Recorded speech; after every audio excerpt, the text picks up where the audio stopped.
Larson, Assistant Director of the Center for the Humanities, University of Miami.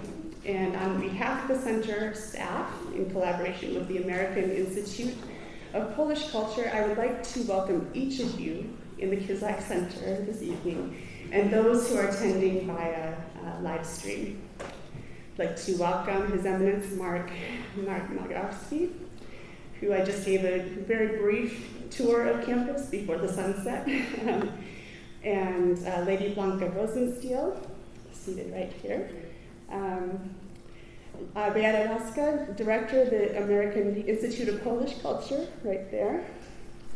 Professor Hugh Thomas, who's the Director of the Center for Humanities, who's away at a conference, but is joining us by live stream tonight. Also, our students, faculty, staff, and administration at the University of Miami, and all in our greater community. Those of you who are part of the Polish community nearby, those who have traveled here, and those who are tuning in. Also, people who are Ukrainian or of Ukrainian descent, since that is one of the focuses of tonight's presentation.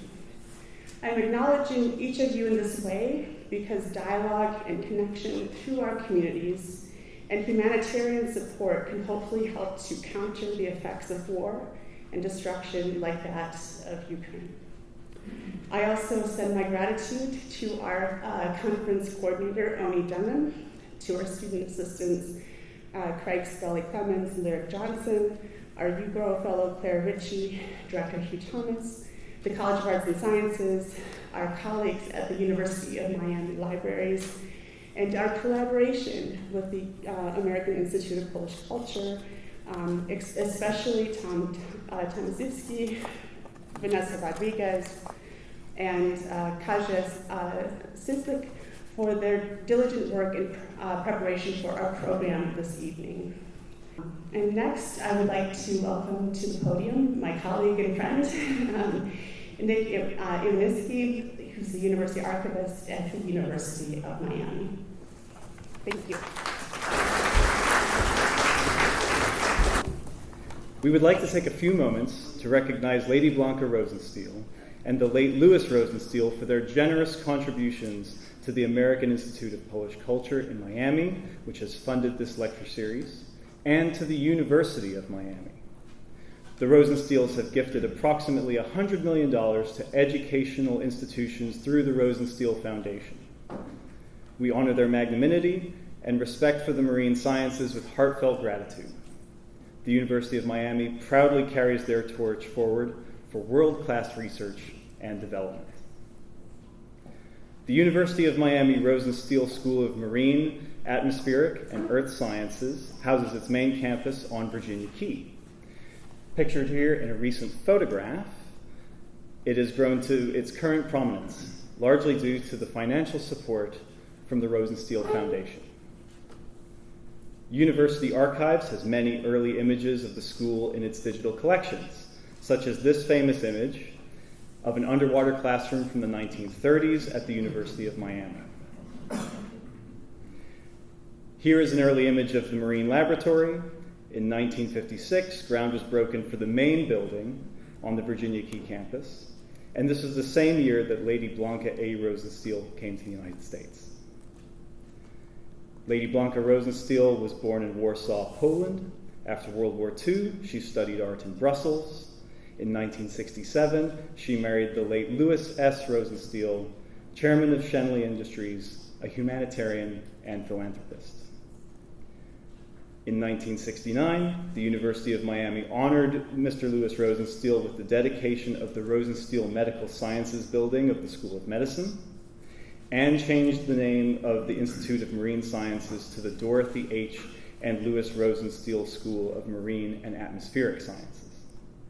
This dedication honored a $12 million gift from Mr. Rosenstiel, the largest single gift the university has received, which is now worth about $92 million in 2022.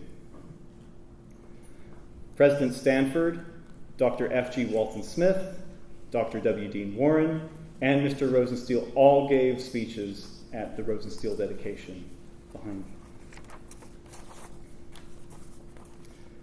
Lady Blanka's avid interest in the arts dedication to helping young artists, and desire to promote Poland's heritage while fostering culture in her American homeland prompted her to establish the American Institute of Polish Culture in Miami in 1972. In 1998, Mrs. Rosenstiel was appointed an honorary consul of the Republic of Poland. She became the first Polish consul in the history of Florida. The American Institute of Polish Culture sponsors this lecture series. Established by Lady Blanka in 1972, the AIPC shares with Americans the rich heritage of Poland, which has contributed in so many ways to the history of the United States and promotes scientific, scholarly, and artistic contributions of Polish Americans. In spring 2021, Lady Blanka Rosenstiel, the Lady Blanka Rosenstiel Endowed Program in Polish Heritage was founded at the University of Miami. This lecture series is made possible by a generous gift to the University of Miami from the American Institute of Polish Culture.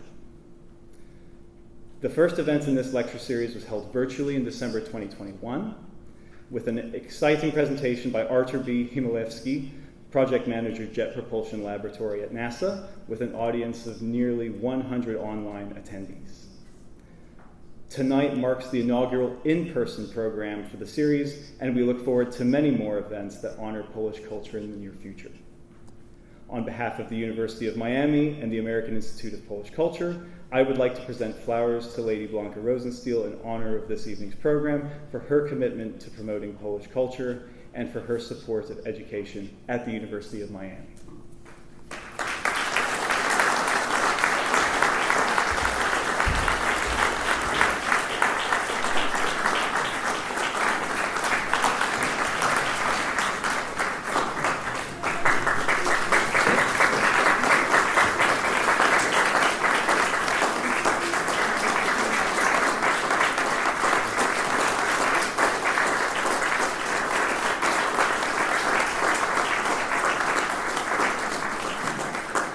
Ladies and gentlemen, thank you so very much. I didn't expect to hear my history.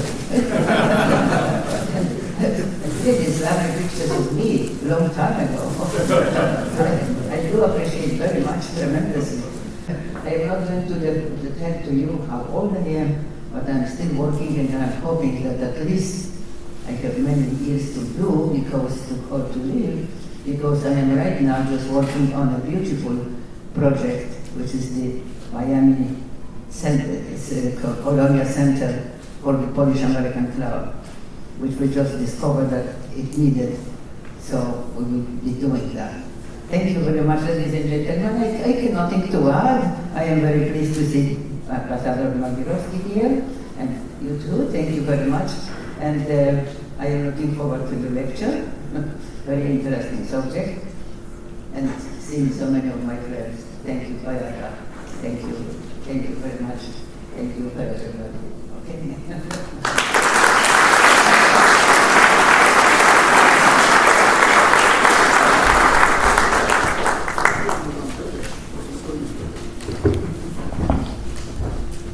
Your Excellency, ladies and gentlemen, on behalf of Lady Blanka and I would like to welcome you to this inaugural lecture. We are elated to be able to establish yet another lecture series on Poland at such a prestigious university. Locally, we also have Blanka Rosenstiel lecture series at FIU. It was always Lady Blanka's vision to promote Poland through cultural and educational programs, even in the 70s when Poland was behind the Iron Curtain. It is because of her dedication, passion, financial support, and true love for Poland that we're able to share with you programs that are diverse and enriching in South Florida and beyond. Thank you, Lady Blanka.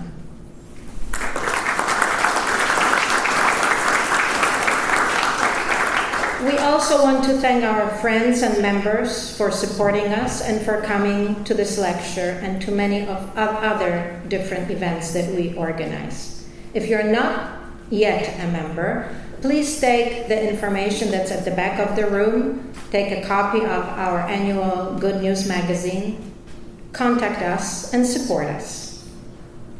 Knowing Lady Blanka's love for music, we decided to include brief yet powerful piece, Etude in C minor, Opus 10, number 12, by Frédéric Chopin. It is also called Revolutionary, and the story has it that Chopin wrote it in 1831 in tribute to the November uprising in Poland against Russia. In this piece, you will hear wonderful sentiments, and Chopin himself said, and I quote, "Sometimes I can groan and suffer and pour out my despair at the piano." I believe you will hear the sentiments in this revolutionary that will be performed by Shut Su, who has completed the artist diploma at the University of Miami at the Frost School of Music under Professor Kevin Kenner, and is also pursuing his doctoral studies here. He has won many awards all over the globe, in Europe, including Poland, Asia, and North America. Recently, he has competed at the most prestigious international Chopin competition in Warsaw. Please help me welcome Shut Su to the stage.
Program this evening. So I'd like to welcome to the podium Dean Leonidas Bacchus of the College of Arts and Sciences.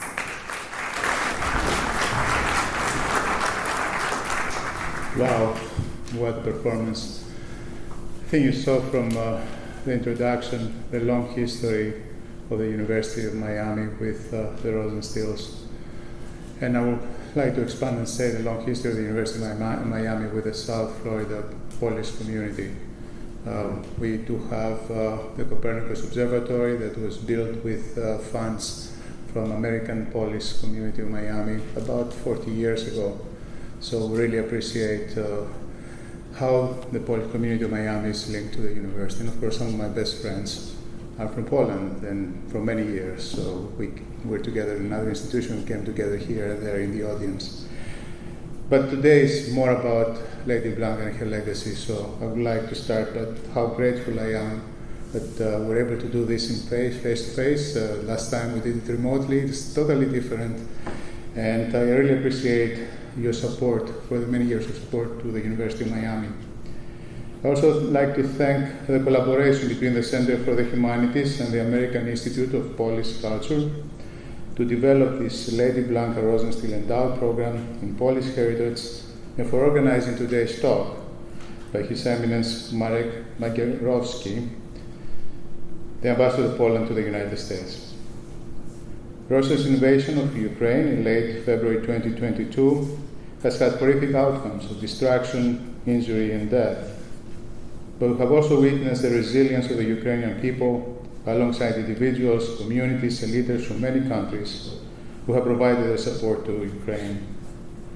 This evening, Ambassador Magierowski will provide his insights into Poland's response to the war in Ukraine. Marek Magierowski was born in 1971. He graduated from the Adam Mickiewicz University in Poznan with a degree in Hispanic Studies. He worked as a reporter, editor, and columnist for over 20 years. In October 2015, he left his distinguished career in journalism to work for the Chancellery of the President of the Republic of Poland as an expert on public diplomacy, and subsequently appointed head of the press office of the Chancellery of the President. From June 2017 to May 2018, he served as Undersecretary of State at the Ministry of Foreign Affairs.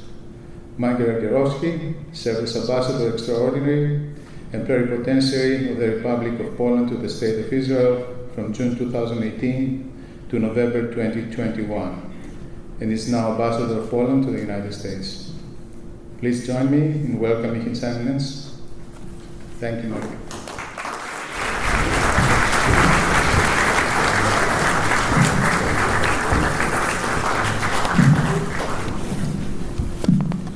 My photograph has abruptly disappeared. Good. I have never seen myself so big. And that photograph that we have seen, make no mistake, it was taken 5 years ago. I wish I were that handsome and as good looking as Lady Blanka. Ladies and gentlemen, thank you very much for this kind invitation. I will just speak very briefly about Poland's priorities and Poland's attitude towards the ongoing war in Ukraine, our Russia policy, and also more generally about Poland's role in today's European Union, also in the face of the Russian aggression against one of our neighbors. Ladies and gentlemen, some of you may remember and may be familiar with the name Nikita Khrushchev, who was the former Secretary General of the Soviet Communist Party, and quite paradoxically, he was a frequent visitor to the United States. And exactly 62 years ago, in 1960, he delivered a speech at the United Nations in New York City. And he said, quote, "History is on our side. We will bury you." Of course, he was addressing his American enemies, Главный противник in Russia. It was a very tense period, the peak of the Cold War at the time. History is on our side, we will bury you. Now, if you listen to President Putin's speeches, especially the one he gave on the Red Square 2 weeks ago, after the formal annexation of the 4 Ukrainian provinces in the east, you may notice how reminiscent President Putin's words are of what Nikita Khrushchev said here on American soil 62 years ago. History is on our side. We will bury you. President Putin does not use these precise words. This is not a direct connection to what his notorious predecessor once said. But the tone, the rhetoric are very similar to what we heard so many years ago. There is a particular aspect to all this, namely for both Russian and Soviet politicians, diplomacy is a zero-sum game. Someone has to win and someone has to be defeated. Whereas when we talk about diplomacy, when we conduct negotiations with a more or less friendly country, with a more or less hostile entity, we usually expect mutual benefit. This is the reason we negotiate. We sit at the negotiating table. It is not the case, unfortunately, with the Russians, and it was not the case in Soviet times during the Cold War. It's always a zero-sum game. It's always been a zero-sum game since actually the establishment of the Soviet Union so many years ago. Mr. Putin was raised in St. Petersburg in a very violent environment. It is a very sad story. I don't know how many of you have read any biographies of that particular politician, but in many of them, in almost all of them, the story of his youth is very meticulously described as a very violent one. Street fights, continuous violence, traumas, both physical and mental. And again, we can go back to the point of the zero-sum game in diplomacy. On the streets of St. Petersburg, someone had to win, and someone had to be defeated. I am not a psychologist, let alone a psychiatrist. I'm an amateurish Putinologist. Many more people, historians and columnists, journalists, pundits, know much more about Putin himself and about contemporary Russia than I do. But I do believe that this has also left an indelible mark on President Putin's mentality, on his mindset, on his modus operandi nowadays, not only in Ukraine but also on the international stage. There is a persistent question I sometimes ask myself. What does today's Russia have to offer to the rest of the world?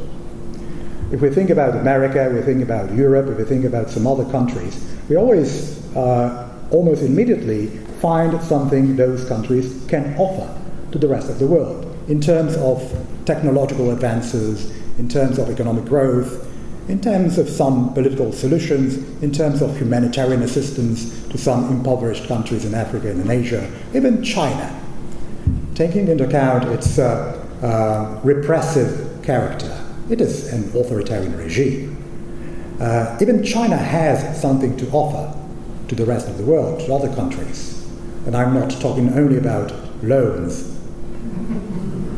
They do build bridges, they do build dams, seaports, airports, roads. Again, we can argue about the quality.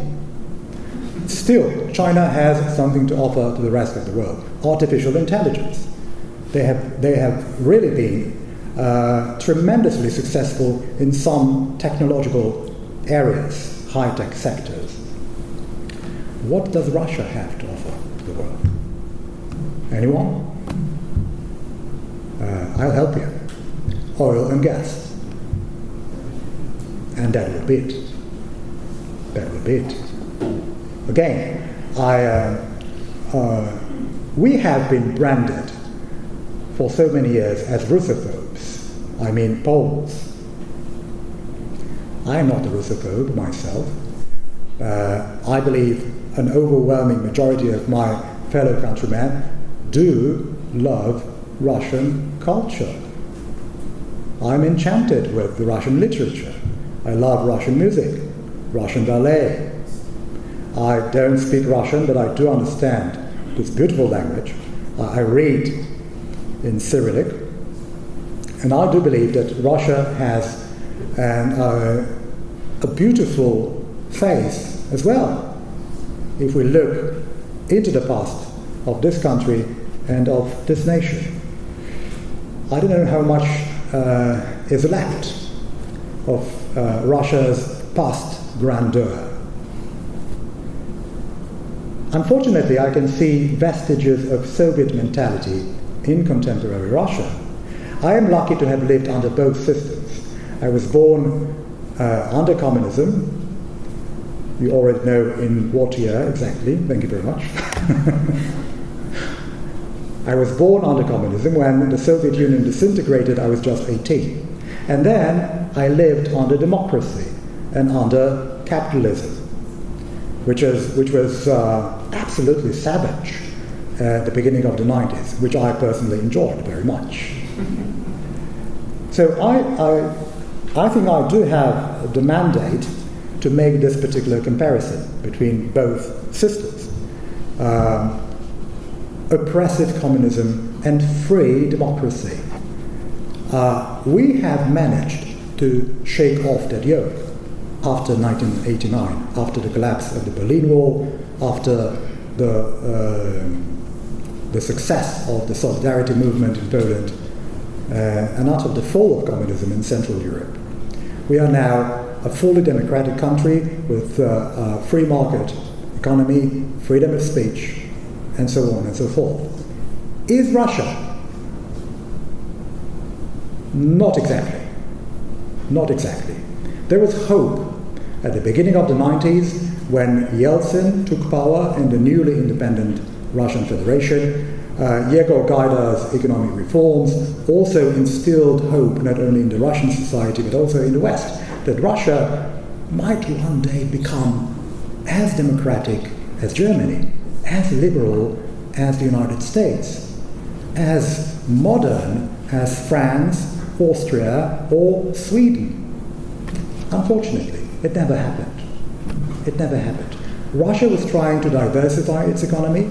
Russia was trying to decouple itself from this addiction to exports of oil and gas, and they always failed. In 2008, you probably remember Dmitry Medvedev became president of the Russian Federation. Everybody knew that it was just an interim decision, temporary presidency, that Putin would one day return to the Kremlin, which he did. But there was hope, because Medvedev, one of his first trips abroad was to the United States, where he met with Steve Jobs.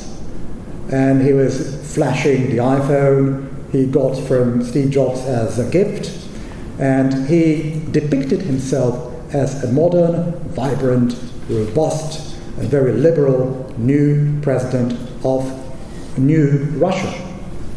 And he failed. Again, Russia never managed to disconnect itself from its old-fashioned, derelict economic model. Just after the beginning of the war, I had a very interesting and intriguing discussion with my fellow EU ambassadors over breakfast, and we were talking about the apparent clash of civilizations.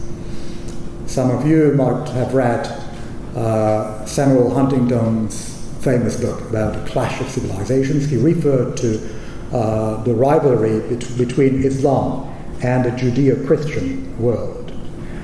Now, During that meeting with EU ambassadors, we were asking ourselves the very same question, whether we were facing another clash of civilizations, whether we should consider Russia part of our cultural circle.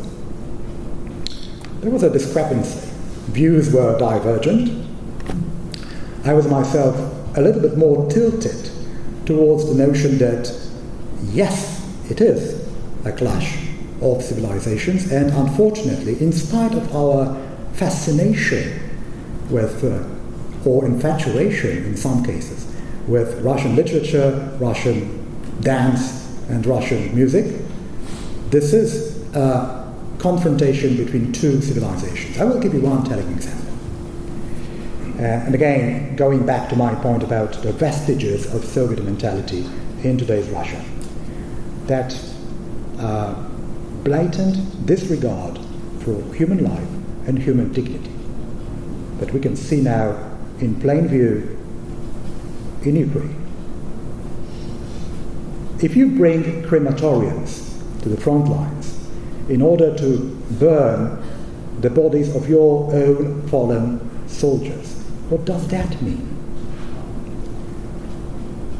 It's pretty significant that we see images of Russian soldiers or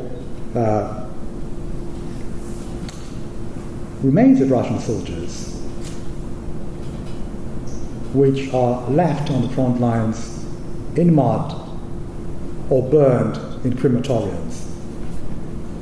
They don't care. We do. We do. For us, every single human being is important. Every single body is important.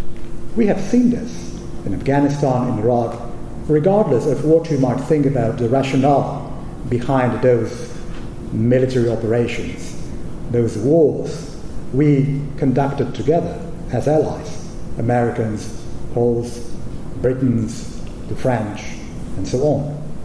But the treatment of human beings was completely different.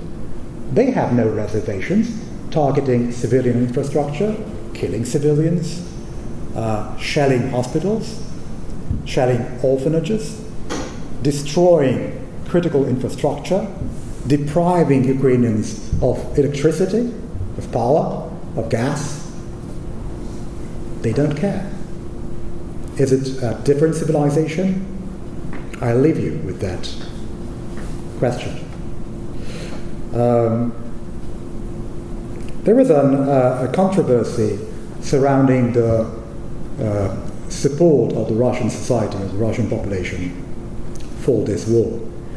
And also another question we have been asking ourselves, whether it is Putin's war or Russia's war. And again, in my view, it is definitely a war which we cannot blame only Putin for. He enjoys widespread support among his own society for this special military operation. I believe that, of course, all those polls which have been coming out in Russia, they are not very reliable. They are not exactly credible. But I do believe that between 60 and 80% of the Russian population does support this murderous criminal endeavor. Putin came to power in the year 2000. So it's been now about 22, 23 years of brainwashing and indoctrination. Putin has always been trying to instill fear and sense of encirclement in the Russian society. How many times he uses the term encirclement? He says Russia is encircled by NATO, which is preposterous, of course, because you just have to look at the map of Europe to understand that it is not correct, to put it mildly. Russia is not encircled by NATO. He says NATO is the aggressor. On the contrary, it's been Russia which invaded Chechnya, Afghanistan in Soviet times, then Chechnya, then it was Russia which annexed Crimea, not the other way around. They sent troops to Syria. But this is a narrative which fell on fertile ground in Russia, unfortunately. And that's why Putin enjoys such a widespread support for his war in Ukraine today. He's got an obsession with Ukraine. In July last year, he wrote and published a lengthy essay about Ukraine, in which he tried to put emphasis on the fact that he did not even consider Ukraine and not only an independent nation, but generally a nation as such. He does not think that Ukrainians deserve to have their own country, their own language, and their own culture. So again, if we talk about his genocidal intent, it's absolutely, of course it's moot whether we should call this special military operation genocidal. But what he intends to do is, without a shred of doubt, is erase the Ukrainian identity, erase the Ukrainian country, erase the Ukrainian nation. He says, for example, and he repeated this very morning, he thinks that Russians and Ukrainians are one and the same nation. That Ukrainians actually do not speak Ukrainian. They've always spoken Russian, and Ukrainian is just a kind of a dialect. So these are the arguments Putin has been using consistently for years. He's got an obsession with Ukraine. Nevertheless, he miscalculated when he chose to invade Ukraine on February the 24th. Also because he was misled by his own intelligence community. Because the reports he was getting on his desk every morning were telling him, the Ukrainians are so tired of their own government, of their own ruling political class. They will welcome our troops with garlands in Ukraine, especially in the east, because they are not a nation, and they don't speak Ukrainian.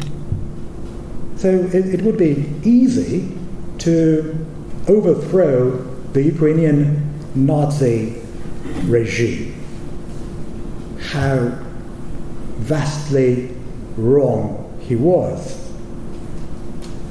Because all those intelligence reports were based on polls and surveys conducted also in Ukraine, which proved that, yes, the Ukrainians were tired of their own government. Who isn't in the world? If you ask people, are you satisfied with your current government? Usually after 3, 4, or 7 years, after 2 terms of one government, one president, usually the approval ratings, they fall, don't they? So if they were asking the Ukrainians, what do you think about President Zelensky? Well, it's pretty predictable that about, just 20% of people, because those are the recent polls, the credible ones, also conducted in Ukraine, people were dissatisfied with Zelensky's policies. But it doesn't mean that the Ukrainians would welcome Russian troops with garlands. So he miscalculated in the sense that he did not expect the Ukrainians to be so attached to their identity, which apparently didn't exist, so attached to their culture, which apparently didn't exist, and to their language, which apparently nobody spoke. He was wrong. He was flatly wrong. And good so. What the Ukrainians have demonstrated has been really remarkable. And I believe Putin himself and his closest circle of aides and advisors, they were equally bewildered, confused by what they saw on the ground. The primary fear of the Russian political elite and of President Putin himself is prosperous, liberal Ukraine. It's not Ukraine joining NATO. I believe that if Ukraine joined the European Union, that would be a game changer for both Ukraine and Russia, because that would help Ukraine become more prosperous faster. And it would help Ukraine crack down on corruption. And it would help Ukraine distance itself from the rest of the Russian sphere of influence.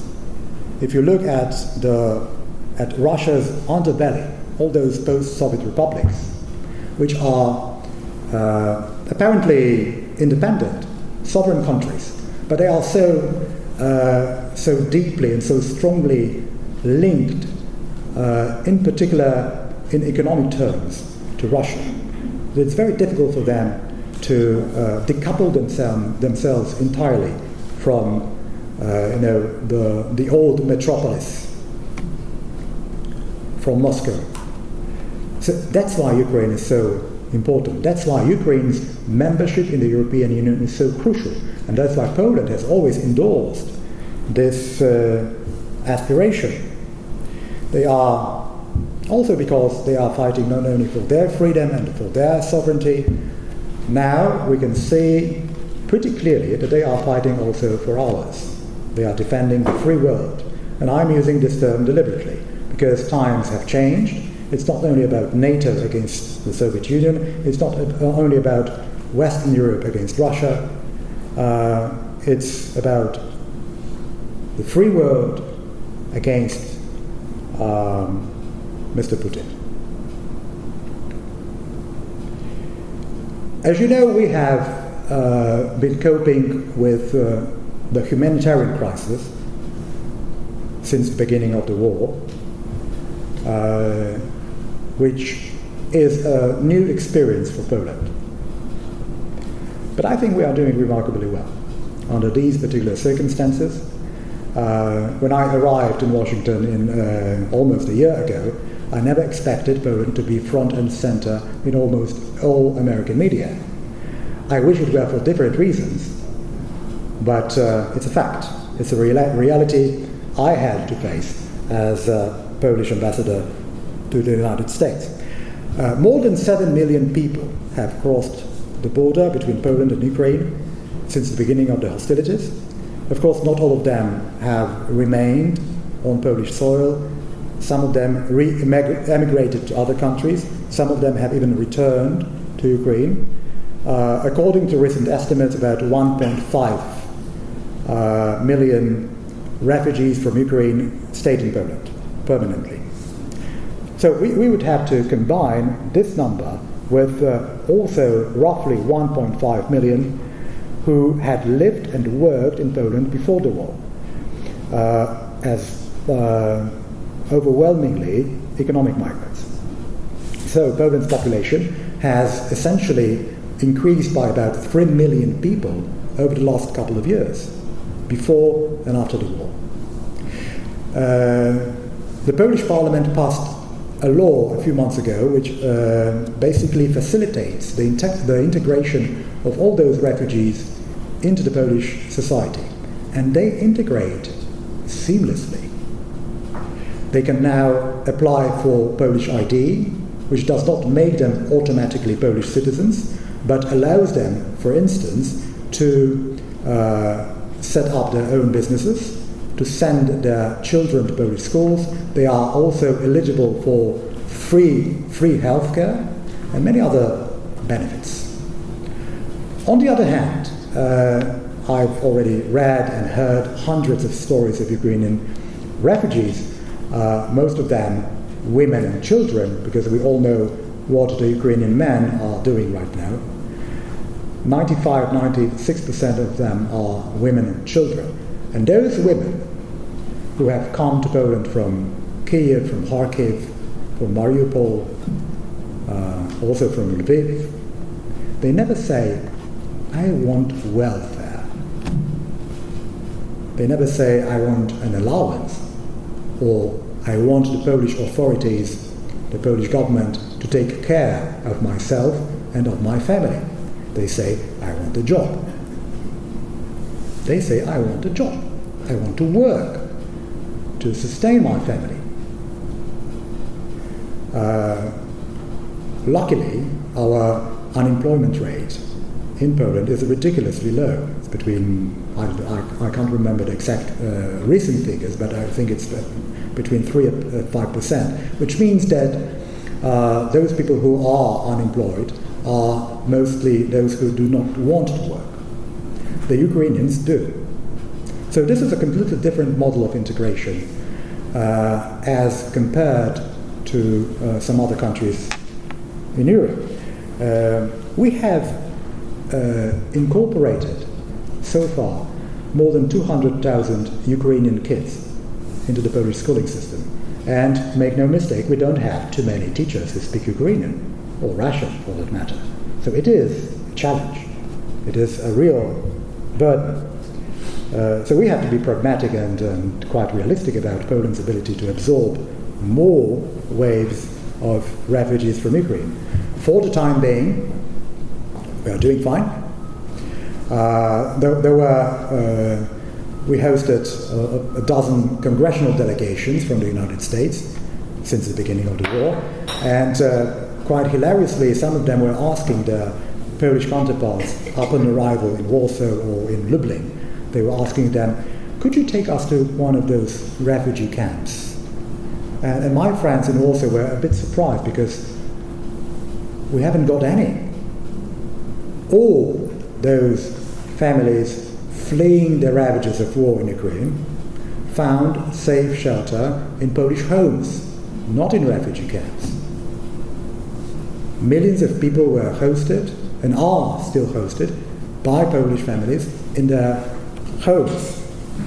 I am not saying that this is a model to follow for other countries in Europe in this particular situation.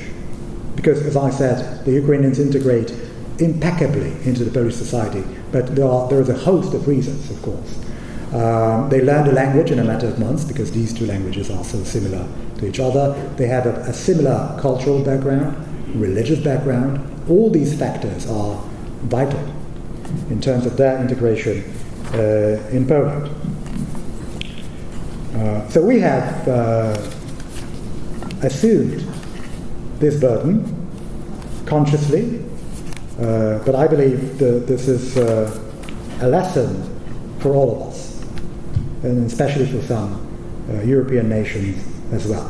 By the way, you can see now a very interesting new realignment of forces in Europe and beyond.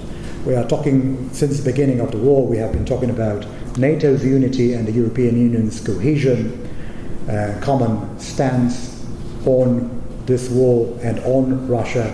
But there is a certain new configuration now, especially on the map of Europe. My understanding is, my perception, that there are some countries in Central Europe, mostly, the Baltics, the Scandinavians, and the Anglo-Saxons, who understand contemporary Russia much better than others, than Germany, than France, than Austria, than Italy, Spain maybe. Also, not only because of the proximity, but also because of the common historical experiences. So that new realignment is really intriguing, to what extent it influences also NATO's cohesion and the European Union's unity in this respect. We are facing, for example, the energy crisis, and again there are divergent views on how to defend ourselves from potential blackmail and from Putin using gas and oil as energy weapons. Poland has always been prescient all along. We were warning our allies and our friends in Europe that Putin might one day weaponize gas and oil supplies to Europe. There are some countries, as a diplomat, I'm not going to name them, but there are some countries in Europe which actually got addicted to Russian gas. And again, we were warning them. This is a very bad decision. with long-term consequences which will be very painful to you. And they are now. It's really funny to hear some Western politicians complaining that their constituents will now have to lower the temperatures in their swimming pools by 1 degree Celsius because of harsh winter and shortages of gas in Europe. It's also a question of resilience, because we are much less resilient economically, but also literally, physically, than Russians. Russians have lived for over 100 years under communism, and then under semi-communism. So they got used to harsh conditions, to unfavorable living conditions. Unlike us, we have always lived comfortably. I mean you folks, not us, not the Poles. But we are also less and less resilient after all those 30 years of transformation. Finally, I have not yet touched upon an important issue, namely collective security. You have heard so many nuclear threats coming out of the Kremlin. We are all, whenever I talk with some of my friends, also my relatives in Poland, they freak out whenever they hear that Russia will drop a bomb on them. Understandable, isn't it?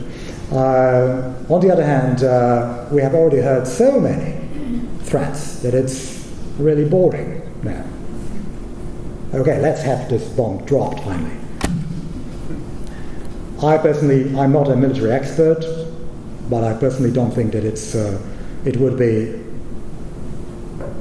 pretty much suicidal for Putin to use weapons of mass destruction at this stage of the war in Ukraine, in his confrontation with the West. Nevertheless, and in spite of the fact that we do consider the Article 5 of the Washington Treaty as sacrosanct, and President Biden himself has already said on numerous occasions that NATO territory, that every inch of NATO territory will be defended in case of a major conflagration in Europe or in Central Europe. We do believe that all our allies will stand up and come to our rescue if need be. However, we are arming ourselves because Poland has been perceived until recently as net recipient of security. Now we are transitioning to the role of net provider. We are ready to defend our allies. We no longer expect our allies to defend us. We are ready to defend Berlin, we are ready to defend Bucharest, we are ready to defend Stockholm or Prague. And that's why we are now on a shopping spree. Whenever my defense minister descends up in Washington, he always comes with the wallet that thick. We're buying a lot of weaponry, a lot of hardware, not only for American defense contractors, but also from South Korea, for example.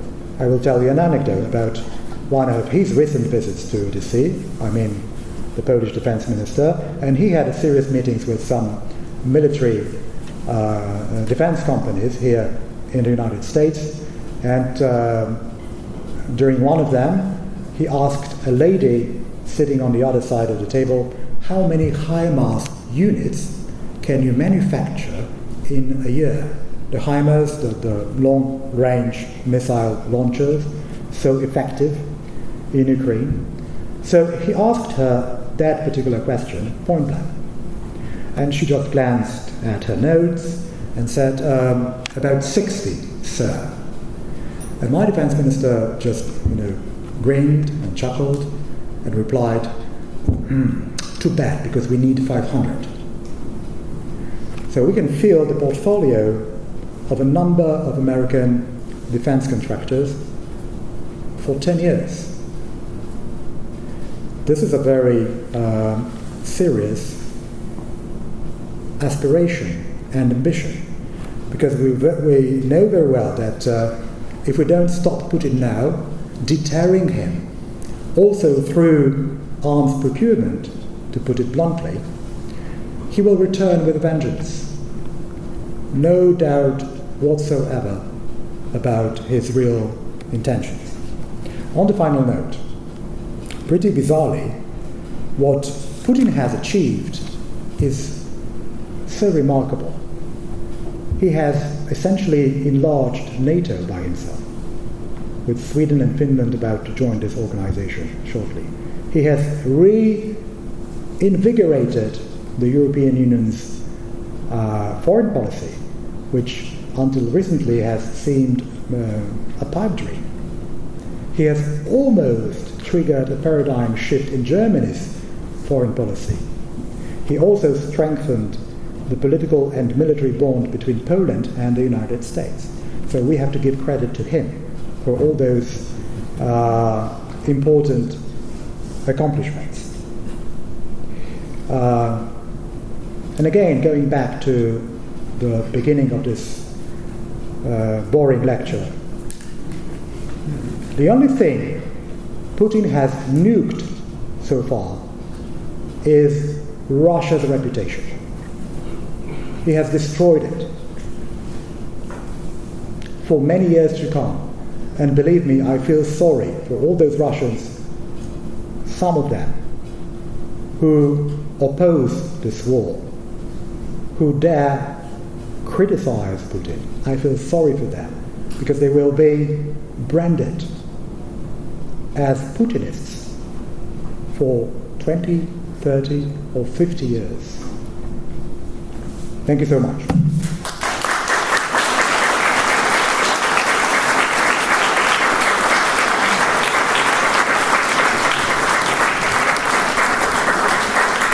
So for those who have questions, just a few, because we do have a reception tonight too. So please raise your hand. One of us will bring the microphone to you so that the audience can hear your question. So, okay, sure. Catherine, thanks.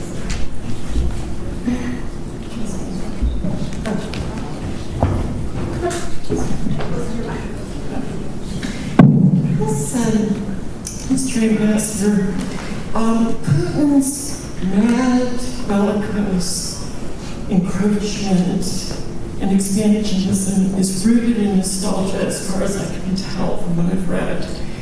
And I wonder, as you're talking about protecting, allies in the region, does he harbor any nostalgia for Warsaw, which was Soviet Poland's capital? Has that come up at all? That he has his sights set next on Warsaw, or is that not at all in the picture? It's a long shot.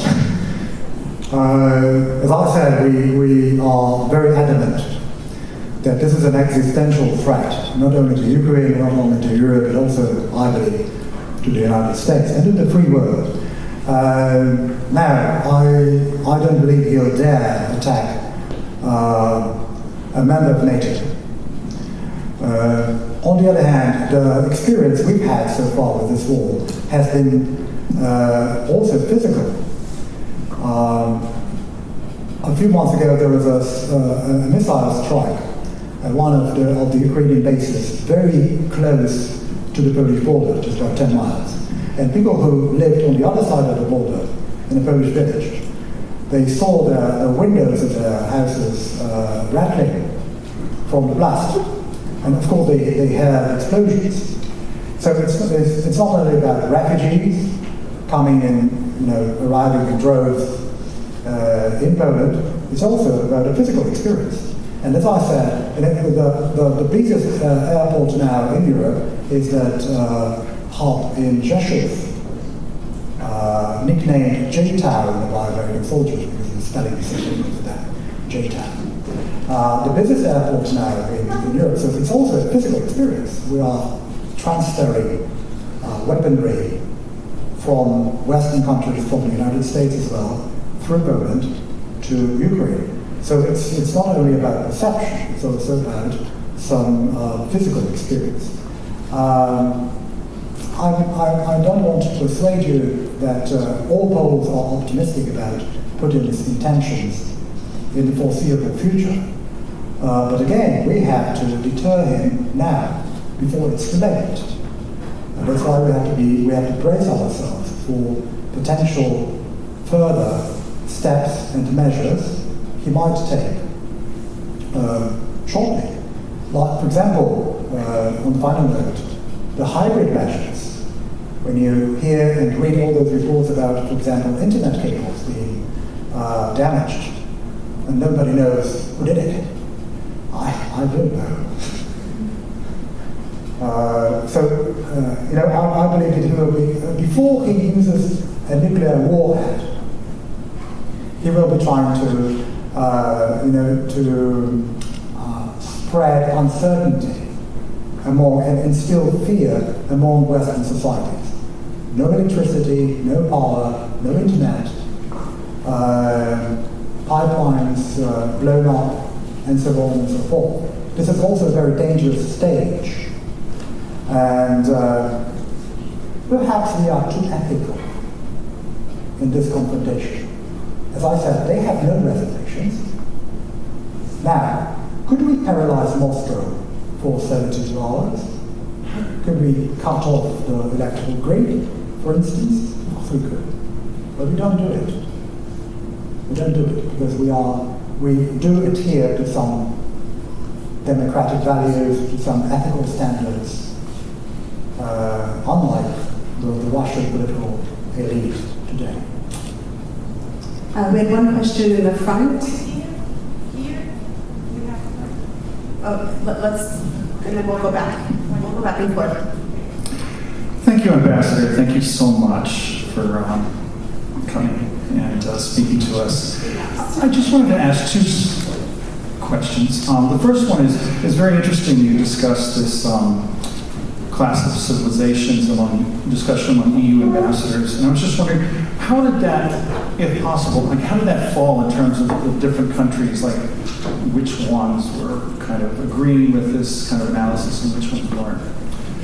And then the second question I wanted to ask you is,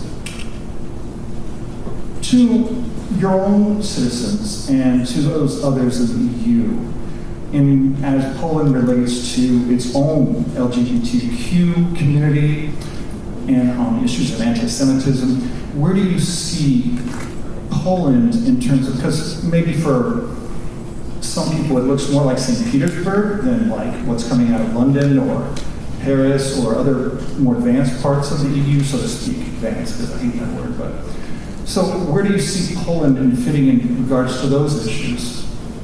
Okay. First question. There was an interesting debate about the visa ban. And some countries opposed to this very idea to introduce a visa ban, a blanket ban to all Russians. We decided to join the Baltic countries and Finland at the final stage of the discussion. And we decided not to allow Russian citizens into Poland because, once they get a Schengen visa, for example, they can travel throughout Europe.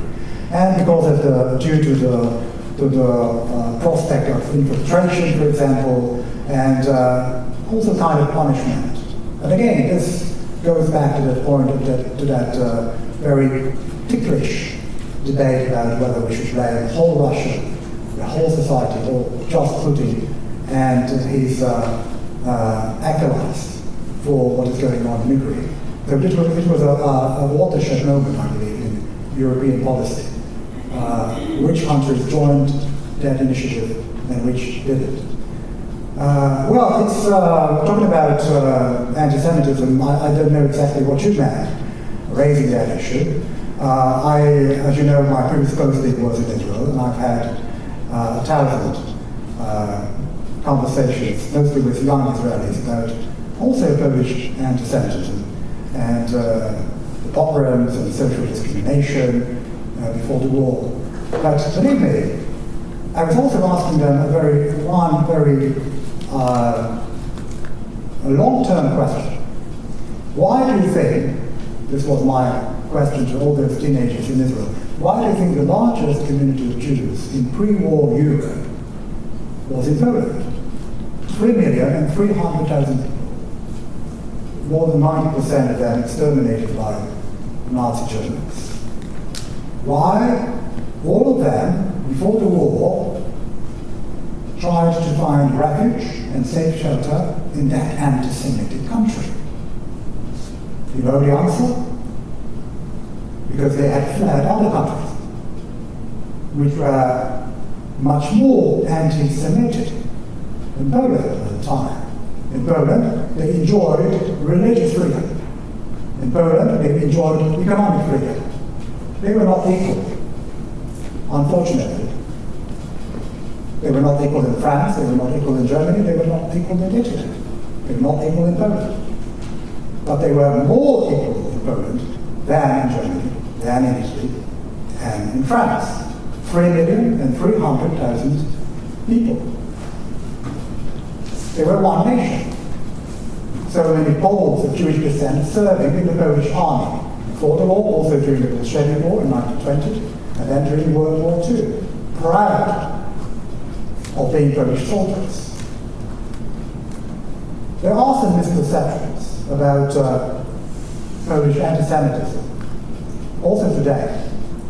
And I've worked really hard to dispel the misunderstanding which has existed for so many years between Poland and Israel, between Poles and Jews worldwide. And again, when I was talking to those, I was traveling a lot around Israel, meeting with those young people in schools and campuses and colleges.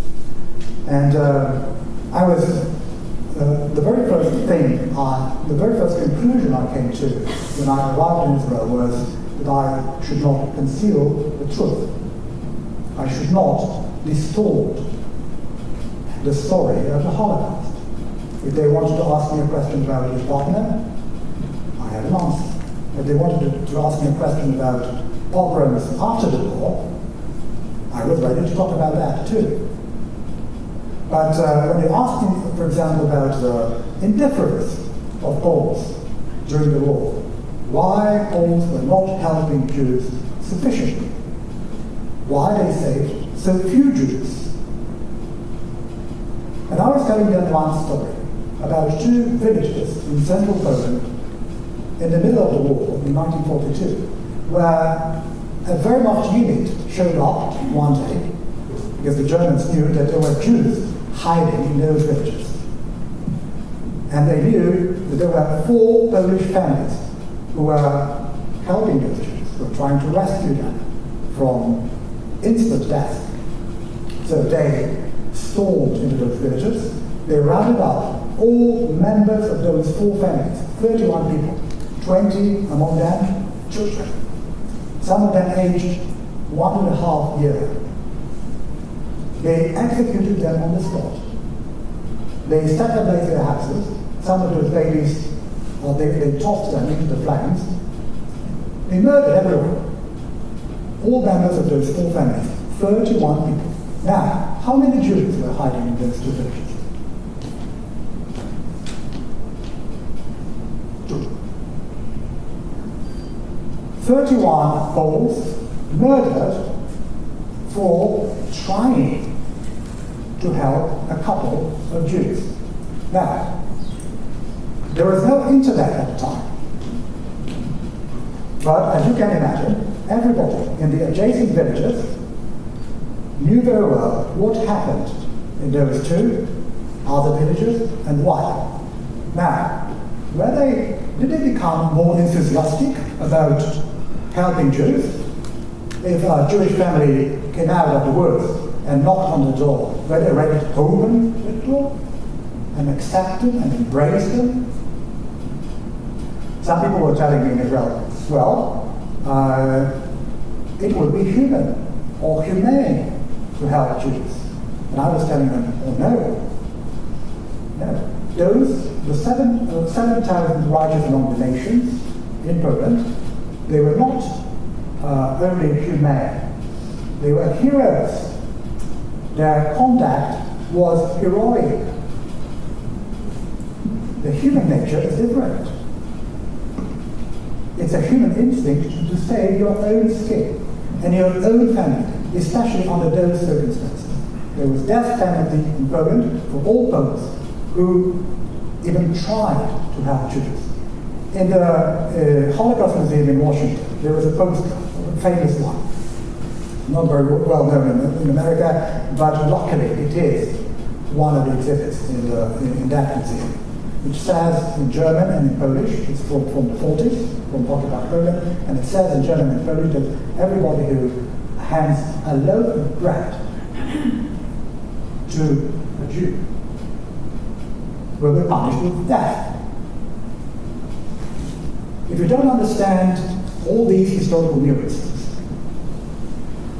you can get a little bit upset when you hear about Polish anti-Semitism, which does exist and did exist.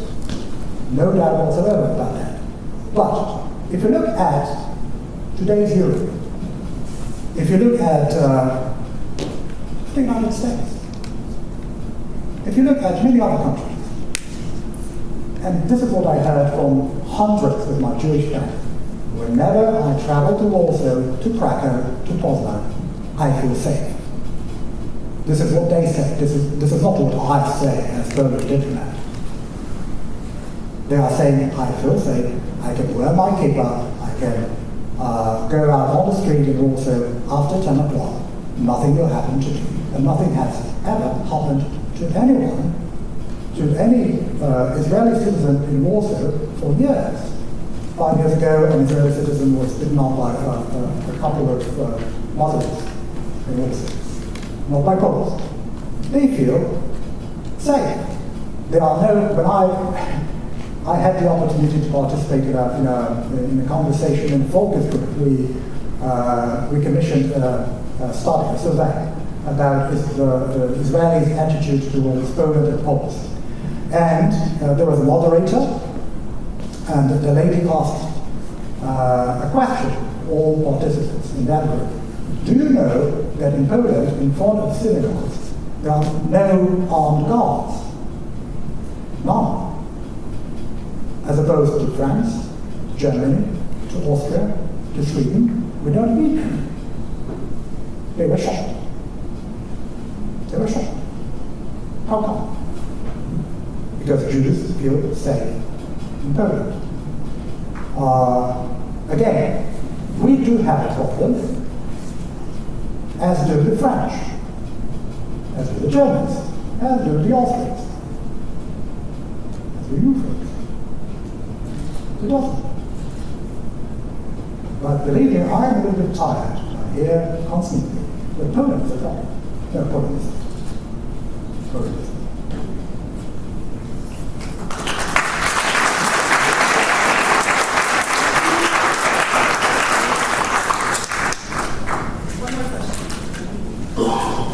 Thank you so much, bardzo dziękuję for your talk.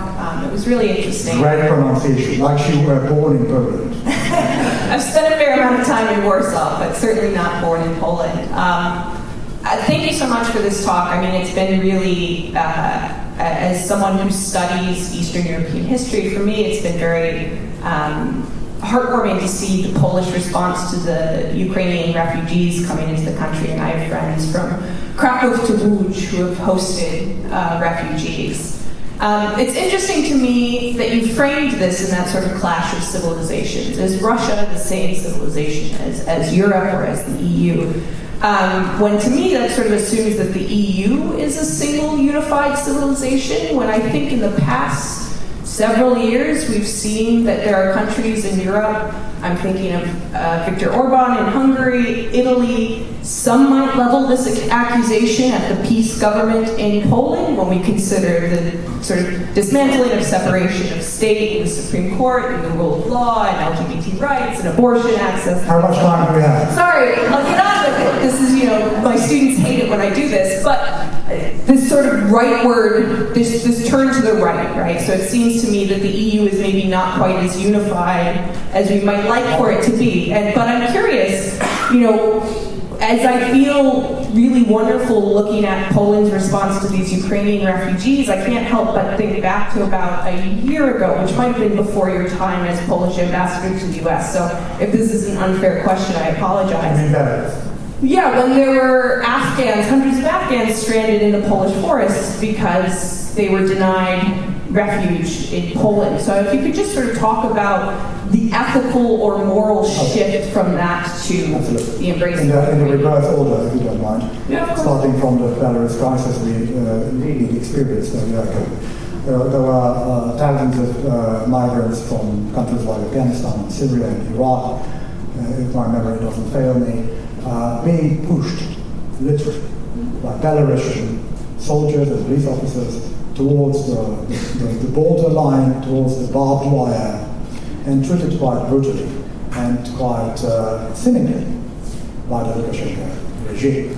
Now, to give you one telling example which encapsulates the whole debate about the difference between our attitude towards the other crisis and what we are experiencing right now along the Polish-Ukrainian border. When not a single Ukrainian refugee has crossed the border with Poland illegally. They were standing in line. Can you imagine that? Can you imagine that? Fleeing war. They were standing in lines.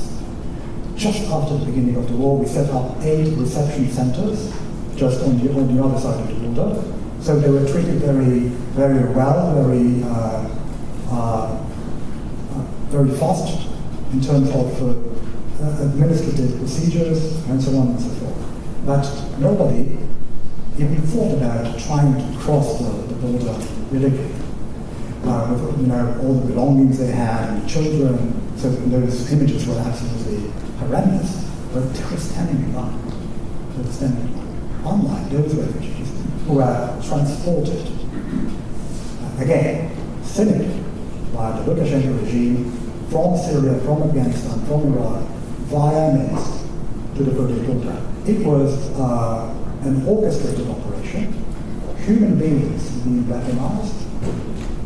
As you can see, not only gas and oil are weaponized by those Eastern tyrants, but also human beings. And again, we attempted, at least attempted, to follow international law. Ukraine is a neighboring country, and there is war in Ukraine. So all those agreements were entitled, practically automatically, to be to seek asylum and to grant it asylum in Poland. Unlike those refugees, I feel sorry for them, believe me. But if people didn't see the simple character, the simple nature of the whole operation, and again, we expose ourselves as Polish authorities and the Polish government to controversy, right? I couldn't agree more with you. It was a risky path. It was a very controversial issue also from the viewpoint of other European countries, which were so happy to criticize us. Now Finland is building a fence or a wall along their border with Russia. Not only because they fear that there would be a massive influx of Russians coming to the border, but because they remember what happened in Poland just a little bit more than a year ago. So again, I'm not saying that we are absolutely without blemish, that we are innocent, that we did not make any mistakes, any political blunders, but it was something we had to do. And now there are floods coming from Turkey again, among many other countries, to the Kaliningrad plain. And according to some reports we have already been receiving in recent weeks, Putin is planning a very similar operation, this time from the Kaliningrad plain, which is again a very perilous prospect from our perspective. What should we do? Should we express our solidarity with those people who will flood Poland from the Kaliningrad plain in a month or 2 months? An open question, and a very big war, of course. But there are no easy and clear-cut solutions especially when it comes to migration crises of this kind.